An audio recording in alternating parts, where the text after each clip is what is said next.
In question 19, the diagram shows a path around a pond. The pond is in the shape of a rectangle with length 7 metres and width 4 metres.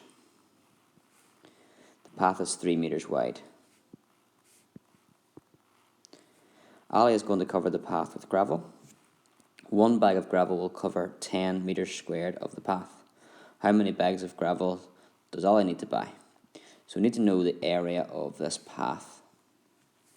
So to do that, I'm going to split it up into, well, you can split up into sections. I'm not going to do that. I've just changed my mind. I'm going to find the area of the largest rectangle here. So the largest rectangle, what would its dimensions be? It's 7 plus another 3 plus another 3.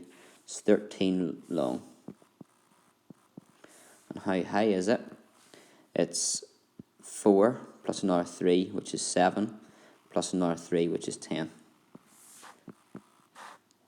So that would give you 130. What's the area? That's the area of the, just W for the whole thing. What's the area of the pond? It's 7 by 4,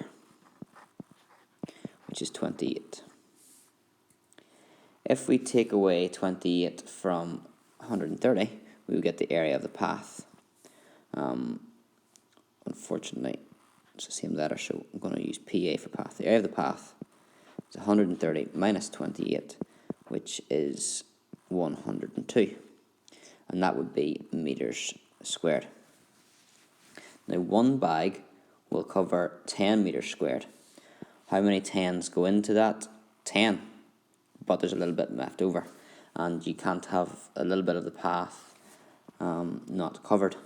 So you'd have to do 102 divided by 10, which gives you, fits in 10 times, and then remainder 2, which is actually 1/5.